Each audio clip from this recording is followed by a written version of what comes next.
Bonjour. Bonjour. Alors je vais commencer effectivement la présentation avant de laisser la parole à Jean-Philippe. Donc je m'appelle Bertrand Nadeau, effectivement je suis à la régie de TF1. Je suis passé chez MSN il y a quelques années, donc je suis content que tu t'en souviennes, Fred, de ces belles années.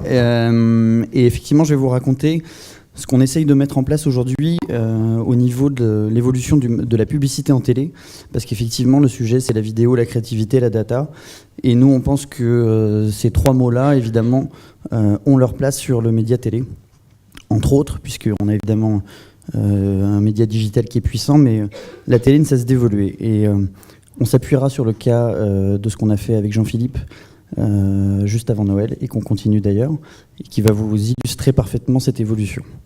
Alors, un tout petit rappel et très rapide. Effectivement, depuis 2010, on ne cesse de réinventer la télé. Alors la télé, la publicité à la télé, donc on l'a rendue connectée, on l'a rendue plus sociale, avec un partenariat avec Twitter, par exemple, sur Amplify.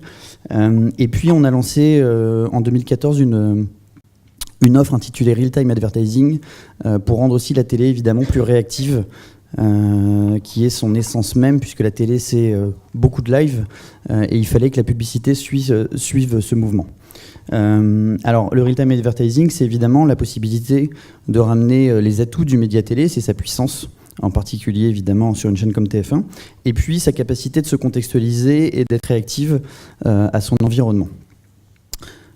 Ces environnements-là, enfin cette offre-là nous a permis de travailler avec différents acteurs, évidemment en allant, j'ai envie de dire, du plus live, comme on l'a fait par exemple avec Samsung, avec une capacité aujourd'hui de savoir servir un spot réellement sans filet, tout comme une émission. Aussi sur du near live, comme on l'a fait avec la SNCF, SNCF étant un cas très intéressant puisque finalement, c'est cette initiative de prise de parole live qui a changé même sa façon de prendre la parole avec le grand public. Et aujourd'hui, c'est devenu d'une opération spéciale à une prise de parole pérenne. Et la SNCF, vous voyez, j'imagine la campagne dont je parle, fait régulièrement référence dans ses spots à ce qu'il vient de se passer la journée et ce qu'ils font pour tous leurs voyageurs.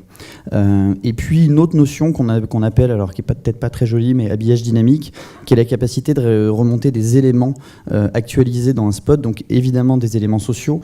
On a tous l'ambition de rendre aussi la télé plus sociale, de remonter je dirais les retours des réseaux sociaux directement dans le spot. Donc ça, aujourd'hui, on sait le faire. On l'a fait par exemple avec Wilkinson sur la Saint-Valentin.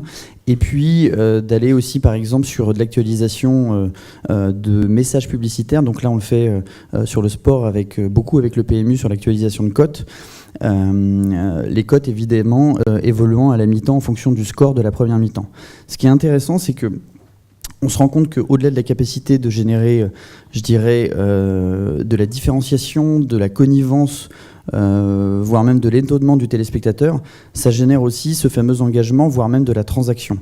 La transaction, c'est quoi? C'est que par exemple, avec le PMU, ils s'aperçoivent qu'un spot qui a été actualisé versus un spot générique va générer à peu près à la mi-temps 10 fois plus de mise lorsqu'il est actualisé. Donc là, on voit que on dépasse simplement l'effet engagement pour aller réellement vers du transactionnel et du business.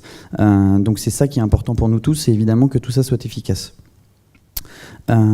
Derrière, j'ai mis cette phrase dont on n'a pas retrouvé l'auteur, mais c'est Philippe Baucher qui me l'a soufflé, donc voilà. Elle appartient à tout le monde en même temps. If content is king, context is kingmaker. Nous, on en est persuadés. C'est évident qu'évidemment, l'environnement dans lequel on va être va encore plus booster cette performance. Quand je parle du foot, c'est évident que d'être au milieu d'un spot qui est diffusé dans une retransmission qui fait 10 à 15 millions de téléspectateurs, bah forcément, c'est pas pareil que d'être au milieu de 3 millions. Ça, c'est une évidence sur la puissance. Et puis, l'aspérité de l'environnement va aussi avoir de l'impact sur sa créa. Donc, du coup, on s'est aperçu que finalement, cette notion de real time et l'évolution des outils qui permettaient à la publicité d'être plus réactive a remis encore plus le contexte au centre du jeu. Ça paraissait évident. Fred, quand tu dis que le media planning n'a pas fait ses preuves, on pourra en rediscuter, mais en tout cas, nous, on est persuadés que le contexte du média, lui, il fait ses preuves. En tout cas, on le voit dans l'impact publicitaire, cette contextualisation à l'aide des faits. Donc, on le voit, et c'est une vraie tendance, en tout cas, nous, on le voit chez TF1, mais on le voit aussi sur d'autres chaînes. Aujourd'hui, les annonceurs cherchent à personnaliser la publicité en fonction du contexte. On a quelques cas avec Milka ou avec Fitbit, mais c'est vrai que là, je vais pouvoir faire la transition vers le cas Google et celui de Jean-Philippe. On est arrivé avec Google à aller sur quelque chose vraiment, là, pour le coup, de très abouti, qui sort pour nous de la notion d'opération spéciale pour aller vers quelque chose qui est déjà beaucoup plus ambitieux, beaucoup plus industriel. Je vais te passer la parole pour que tu expliques tout ça. Merci Bertrand. Donc du coup, on appelle ça quoi? Comment, une opération super spéciale? Ok. Donc la créativité, la data, la vidéo, c'est quelque chose auquel on croit beaucoup chez Google, à la fois sur nos plateformes, mais à chaque fois qu'on veut aussi prendre la parole sur les plateformes de partenaires. Et donc c'est pour ça qu'on est très fiers de pouvoir vous présenter cette opération super spéciale qu'on a faite avec TF1 en novembre et qui se poursuit actuellement pendant l'Euro. Le point de départ de ça, c'est la data, et c'est le fait que quand on regarde aujourd'hui les requêtes qui sont effectuées sur le moteur de recherche, depuis la fin de l'année 2015, les requêtes qui sont faites sur mobile, elles sont dépassées les requêtes qui sont faites sur ordinateur.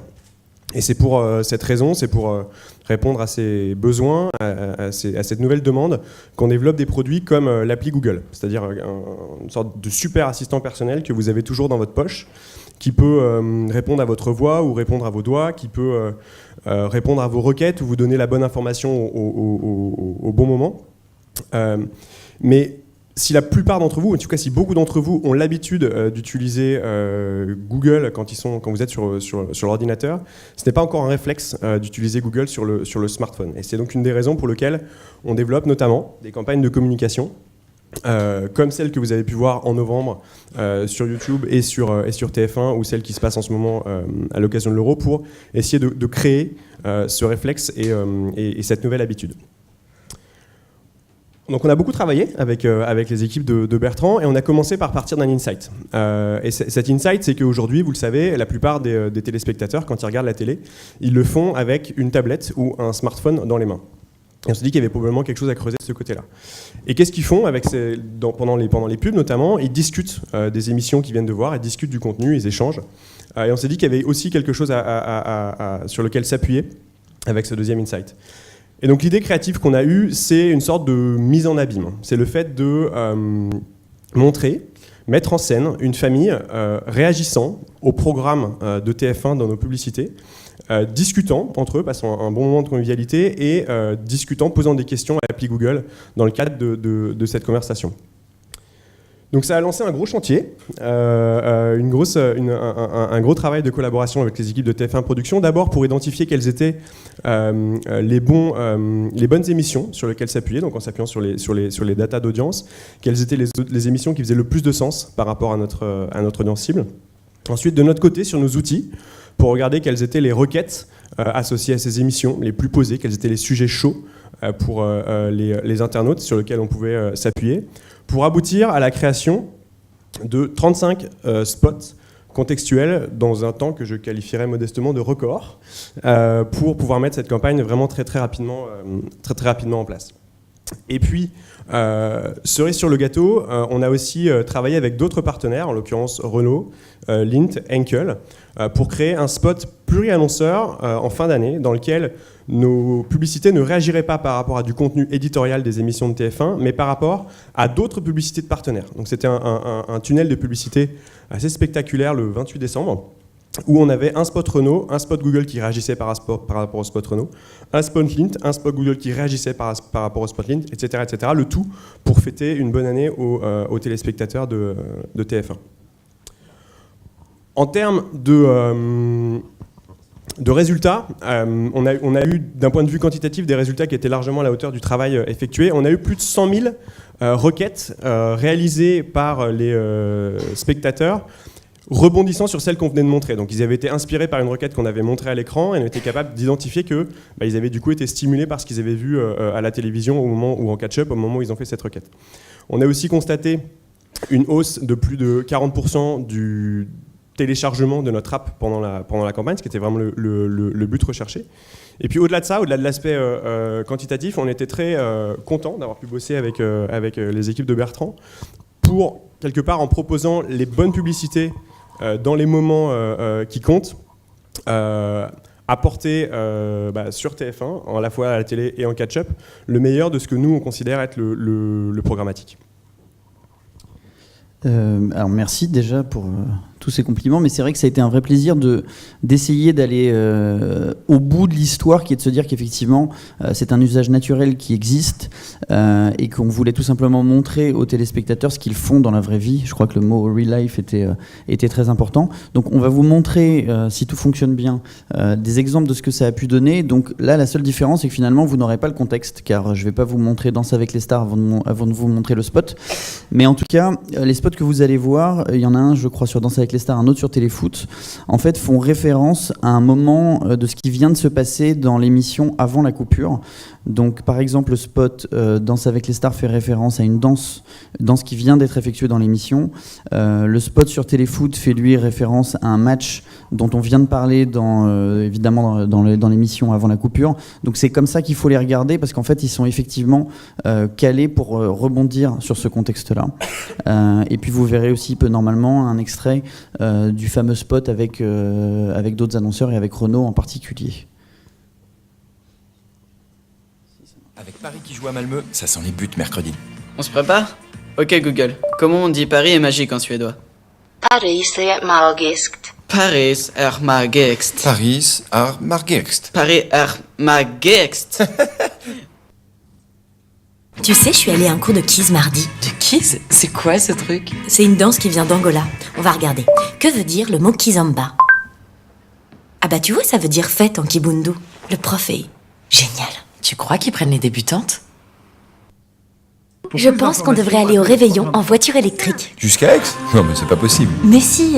Ok Google, où sont les bornes électriques entre Lyon et Aix-en-Provence ? Alors... Oh, bah tu vois, il y en a plein. Ah ouais, quand même. Ça serait vraiment branché.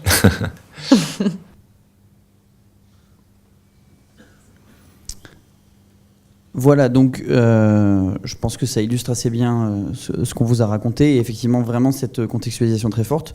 Un autre petit mot, c'est qu'effectivement, du coup, pour faire tout ça, ça se fait pas à la dernière minute, donc je crois que c'était... je sais plus si c'était toi Mathieu ou Laurent Buanet qui disait que le marketing de l'instant n'est pas le marketing de la dernière minute. C'est certain, ça demande du travail, de l'anticipation, mais c'est vrai que c'est ça qui crée une vraie émergence dans, je dirais, l'environnement publicitaire. Et puis pour conclure, nous du coup, évidemment, toutes ces initiatives-là, on veut les pérenniser, les rendre accessibles sur l'ensemble de nos supports. Donc évidemment, le spot télé doit être real-time. On va essayer de faire en sorte aussi que le sponsoring le soit, que le média radio le soit. Et puis on a rajouté un autre acronyme parce que ça suffisait pas, donc DCO, qui veut dire Dynamic Creative Optimization. Et alors en français, l'idée c'est quoi ? C'est tout simplement de pouvoir encore plus personnaliser sa création. Alors en digital, évidemment, la personnalisation de la création, ça existe déjà, mais pour nous, c'est de le ramener sur l'environnement replay avec de la data comme la géolocalisation ou la data issue de notre DMP, et puis en télé, d'aller encore plus dans ce qui s'appelle le conditionnel, c'est-à-dire en fonction de stock, de météorologie. Il y a énormément d'industries qui sont météo-sensibles, de pouvoir changer les environnements de sa copie. Voilà, et je dirais tous qu'on peut s'imaginer que lundi soir, quand on a regardé Angleterre-Islande, on aurait aimé avoir un annonceur en sortie qui célèbre cette victoire de l'Islande, et probablement que cet annonceur-là aurait gagné cet instant. Donc c'est ça qu'il faut aussi faire en télé. Voilà, merci beaucoup. Merci beaucoup.